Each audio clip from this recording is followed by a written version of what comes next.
नमस्कार साथियों, आरवीएस महाविद्यालय के ऑनलाइन प्लेटफॉर्म पर आपका स्वागत है। इसके पिछली क्लासेस में हमने देखा था method of ascending of the sugar series. ठीक है, तो जहाँ में हम लोगों ने देखा था, जहाँ पे देखा गया था 5 कार्बन एल्डोज से कैसे 6 कार्बन के एल्डोज बनते हैं। ठीक है ना।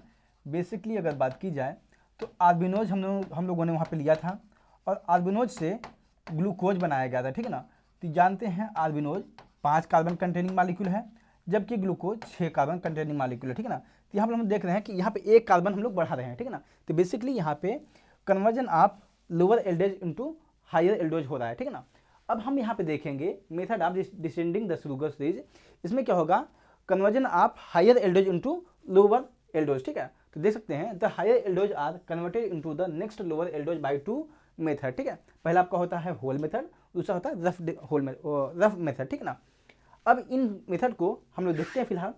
और एक चीज हम लोग देखा था इसके पहले, जब हम लोगों ने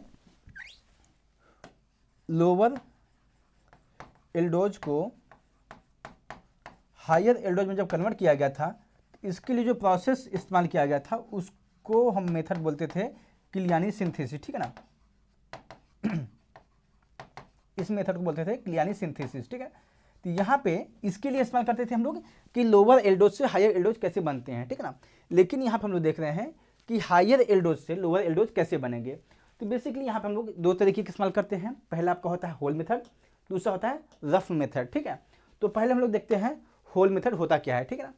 इन both degradation the aldehydic carbon is removed and carbon 2 of the original aldose become the aldehydic carbon of the lower sugar. ठीक है, बेसिकली अगर बात की जाए यहाँ पे होता क्या है इस कंडीशन में, जैसे हम लोग जानते हैं ग्लूकोज की संरचना अगर बनाया जाए तो कुछ इस प्रकार से इसकी संरचना बनती है। ठीक है, CH2OH,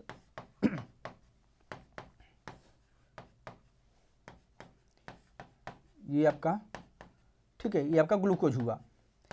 तो यहाँ पे क्या बताया जा रहा है, अगर इसकी नंबरिंग करेंगे हम लोग तो ये आपका होगा, पहला ये होगा, दूसरा कार्बन यहाँ पे होगा, तीसरा ये होगा, चौथा ये, पांचवा ये, छठवां ये। ठीक है ना। तो यहाँ पे क्या बताया जा रहा है, जो एल्डिहाइड ग्रुप है, ठीक है ना, यहाँ पे ये CHO, यहाँ पे ये आपका रिमूव हो जाएगा। इस कार्बन को, पहले कार्बन को हम रिमूव कर देते हैं इस प्रोसेस में, और सेकेंड जो कार्बन है, ये कार्बन जो एल्कोहलिक ग्रुप आपका है, ये कन्वर्ट हो जाता है आपका एल्डिहाइड ग्रुप में कन्वर्ट हो जाता है। ठीक ना। तो इसके लिए यही 2 तरीके हैं, पहला आपका होल मेथड होता है, दूसरा आपका रफ डिग्रेडेशन होता है, जिसमें हम लोग पहले कार्बन को रिमूव कर देते हैं, दूसरे कार्बन को हम लोग एल्डिहाइड में कन्वर्ट कर देते हैं। ठीक ना। अब वो कैसे होता है उसको हम लोग देखते हैं। चलिए होल डिग्रेडेशन देखते हैं पहले। In this degradation the aldose is converted into corresponding enzyme by treatment with the hydroxylamine. The resulting enzyme is then completely acylated by the acetic anhydride. ठीक है ना। बेसिकली अगर बात की जाए कैसे होता है, तो यहाँ पर मान लीजिए एक ग्लूकोज मालिक्यूल हुआ, एक ग्लूकोज हुआ, इसकी रिएक्शन कराई जाती है हाइड्रोक्सिल के साथ NH2OH, तो बनता आपका है एंजाइम। ठीक है, अब इसके बाद क्या होगा, इसके बाद एसिटिक एनहाइड्राइड ACONA,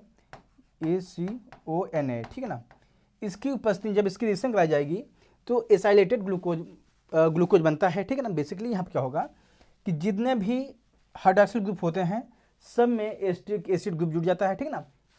और जहाँ पे आप लोग एल्डिहाइड ग्रुप जो देखते हैं CHO ग्रुप होता है, यहाँ पे अब पहले ही था जब एंजाइम बना था यहाँ पे, तो एंजाइम में क्या होता है कि बेसिकली यहाँ पे क्या होगा, अब CH होगा, N होगा और OH होता है। ठीक है ना, NOH होता है।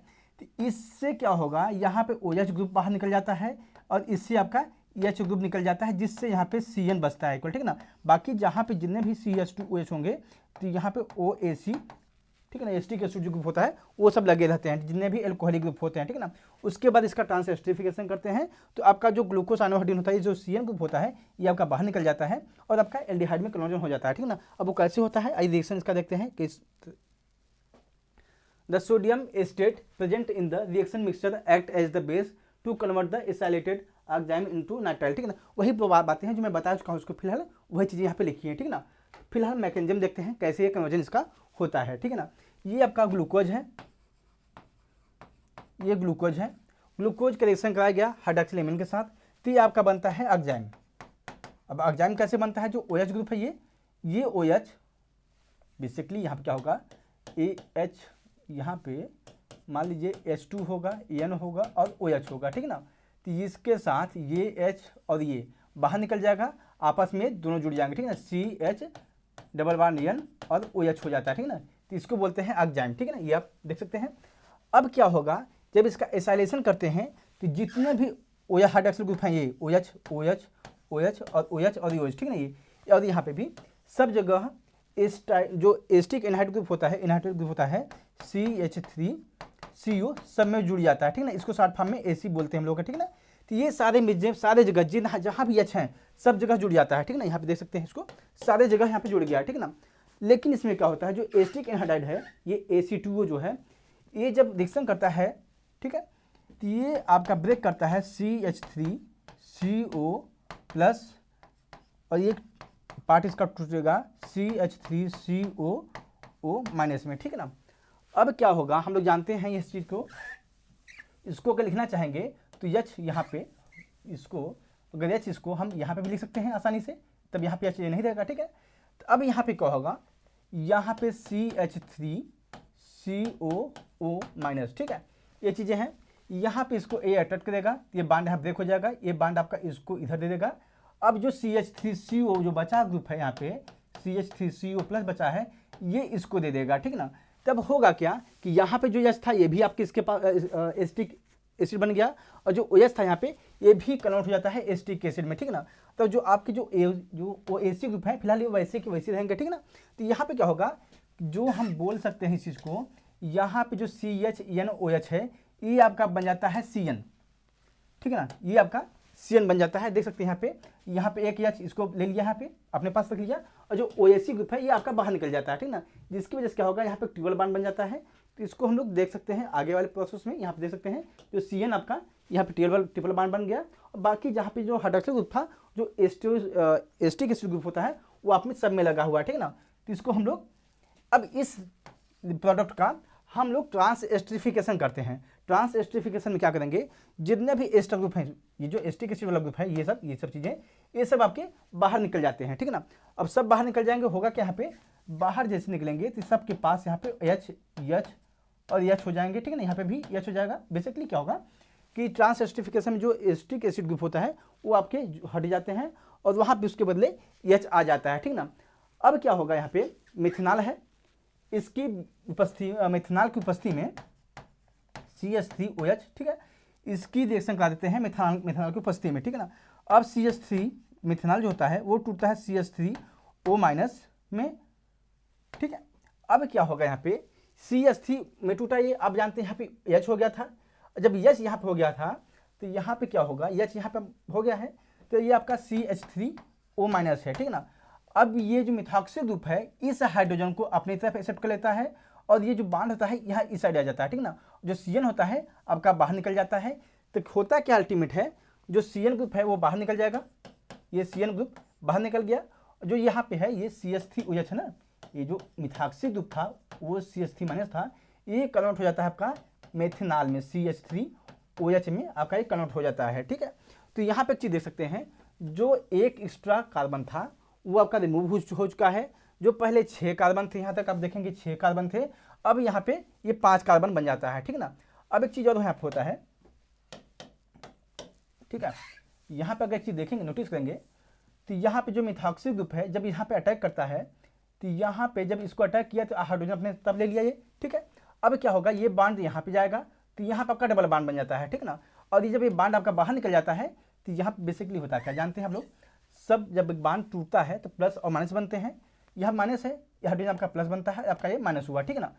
अब क्या होगा, ये जो CN बांड है ये भी टूटेगा, तो ये बनता है प्लस, ये बनता है सॉरी, ठीक है, ये आपका बनेगा माइनस, ये होगा प्लस, ठीक है।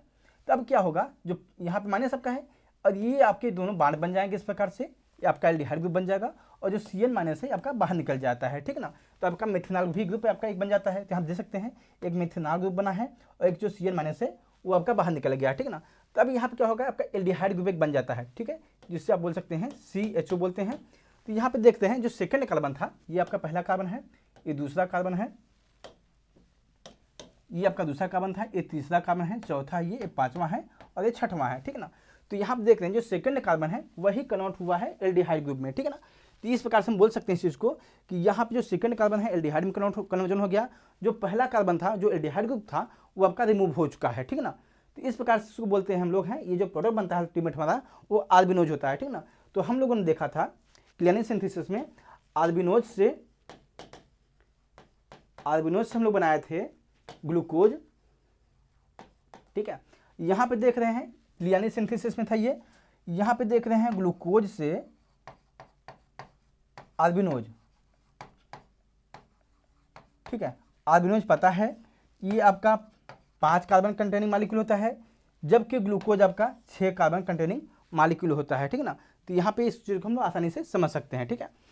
अब हम लोग देखते हैं नेक्स्ट रफ डिग्रेडेशन, ठीक है ना। पहला देखा होल डिग्रेडेशन क्या होता है, अब हम देख रहे हैं रफ डिग्रेडेशन क्या होता है। In this degradation the aldose is oxidised to the corresponding aldonic acid, ठीक है। अब बेसिक क्या होता है, जो एल्डिहाइड ग्रुप होता है इसको हम लोग ऑक्सीडाइज करते हैं एसिड में, इससे हम बोलते हैं aldonic acid. The aldonic acid is then converted into the calcium salt, ठीक है। अब क्या होगा, एल्डोनिक एसिड जब बन जाएगा तो इसको हम कैल्शियम हाइड्रोक्साइड के उपस्थिति में इसका रिएक्शन कराते हैं तो जो एल्डोनिक एसिड होता है वो उसका कैल्शियम साल्ट बन जाता है, ठीक है ना। एल्डोनिक एसिड का कैल्शियम साल्ट बन जाता है। This calcium salt of the aldonic acid is oxidised with the hydrogen peroxide in the presence of Fe3+, जिसे हम बोलते हैं फेंटॉन रीजन, ठीक है ना। बेसिकली FeOH3 और 30% H2O2 हाइड्रोजन पेरोक्साइड, इसको हम मिला देते हैं तो इसे बोलते हैं फेंटॉन रीजन, ठीक है ना। जब इसकी उपस्थिति में हम रिएक्शन कराएंगे तो आपका एक कार्बन इसमें कम हो जाता है, ठीक है ना। इसको देख सकते हैं रिएक्शन के माध्यम से, ये आपका ग्लूकोज है, ठीक है। ये आपका ब्रोमीन वाटर के साथ इसकी रिएक्शन जो कराएंगे तो पता है आपको जो CHO ग्रुप है वो आपका ऑक्सीडाइज हो जाता है एल्डोनिक एसिड में, जिसे बोलते हैं ये आपका ग्लूकोनिक एसिड बनता है। बेसिकली पहले की बात की जाए, जब पहले स्टेप में क्या होगा, CHO जो होगा वो आपका कन्वर्ट हो जाएगा COOH में, ठीक है ना। बाकी आपकी सब चीज़ें सब कुछ सेम रहेगा ये सब।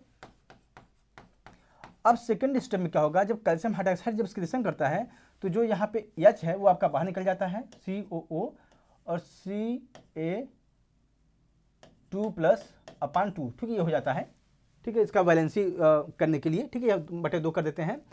अब ये बनता है आपका एल्डोनिक एसिड का कैल्शियम साल्ट बनता है।